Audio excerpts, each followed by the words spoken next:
Eddie, it's a new one. It's the swanky new co-op. I mean, we've all had a look at this, actually, sneak preview, but boxing here at the co-op, I mean, everyone's going to have to behave at a swanky new place like this, aren't they? I'm not sure. I mean, they're going to, I think, bed it in with the UFC a month before, which will be quite rowdy. So don't worry about that. But great to come to a new arena. I was thinking that since I've been promoting boxing, the O2 just started when I started, and then after that, I think it's only Leeds that we've seen during that period as a new major venue. Yeah. So, historically, you look at the O2 and you look at Manchester Arena. Now we've got a bigger one, 23,000. It's going to be great, and what a fight to kick it off with. I was going to say that Charlie lot know how to behave, so I'm sure they will do. It's a bit ambitious though to come up here. I mean, obviously Catterall-Prograis is a great fight, but again, I think you mentioned in the press conference, you're going to have to stack it a little bit. I mean, look, there's a lot of seats in there. We're not expecting to do 23,000 for this fight, but we can hit double figures, and we can create a great card as well. Already, I think we're up to 4,000 or 5,000 in ticket orders, and even today's sales. So we haven't even announced the card yet. Fighters haven't taken the tickets, so we're going to do a great card. And great number as well, and it's not just the card. I think it's the experience of coming here. Fight fans want to see it. They want to, they've heard about this arena. Like I say, UFC are in just before us, and I think this is going to be a major destination for boxing in this country.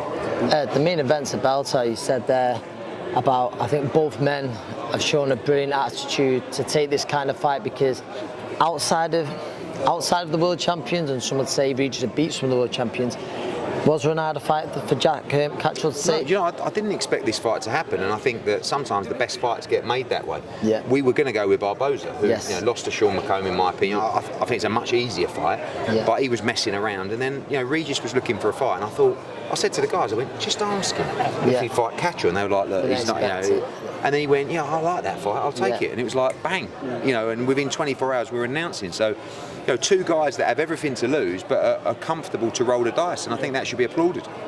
Now on the undercard, I've got to say, he's not going to bring it up because the two fighters of his, if you like, Ryan and William. William, now the star is rising. He's not going to like it, Not going to like it when William keeps knocking people out and getting all this attention. Look, he's even been called the better-looking crawler, Look, he's there on merit, Of course, when he started, he didn't really have much of an amateur pedigree compared to the guys that we signed. And Ant said, "Could you put me brother on?" Obviously, the answer is always yes, for a favour to Ant. But what we saw, not really actually that night, but what we saw after that was this really, really good fighter who's very strong, very entertaining, very heavy-handed, and who's got that spite, and it is exciting. So he's there on his own merit. Now, I said the best compliment I can pay him is if he wasn't Crawler, I'd still give him a contract. So, that's a great achievement, because a lot of fighters get that leg up, and good, by the way, you should take it, and then you learn on the job. But he's got the contract because he's been impressive.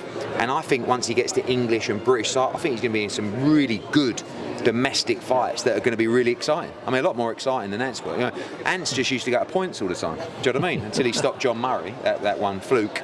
And then somehow he stopped, Perez and Barboza, I mean, so when William pipes up about his power, I think Ant should remind him of those big wins at World Championship level by knockout. By knockout. Doing it at the highest level. Just a couple of quick fire ones. I know you've got to get moving, but obviously the weekend you've got Johnny Fisher, Babic. So, I mean, talk us through that one. What happens? It's got to be a shootout, that, isn't it? Yeah, I mean, the fight's really caught fire. Like, we're going to have close to 7,000 in there for that. I mean, we know Johnny sells tickets. Box. Yeah, well, for Johnny, you're not allowed to call it the copper box. Copper box.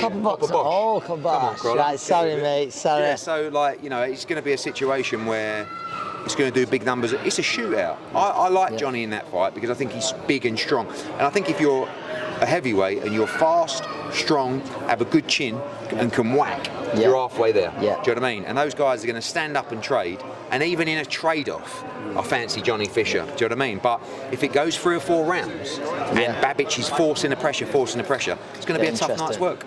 Is there any chance that before AJ meets Dubois, you can do AJ-Froch?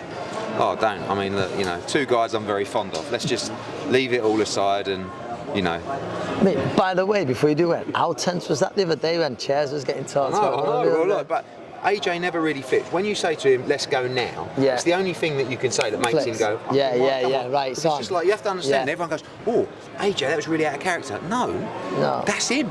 Yeah. But before, it might have been a little bit more polished and, oh, don't do that in here. Now it's no, like, I think people like that side of him. And I think, listen, and to be fair, I think people like Dubois as well. It puts the fear across in you. Of course, you know, I think even Dubois was like half thinking, oh, I was only sort of, you know, so. Just a final one then. So it's all sweetness and light now. Even Ben Shalom's in on the whole thing now. Oh, yeah. It's a new door. Yeah, I said, you know, a lot when he won the Tyler Denny fight. I mean, look at Tyler Denny. Yeah. Right? He's fighting for peanuts. Yeah. He has one fight on my show. He's absolutely had it off.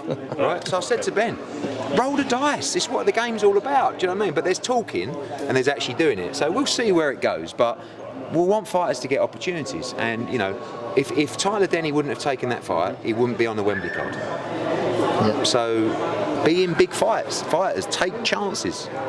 Eddie, thank you. Cheers.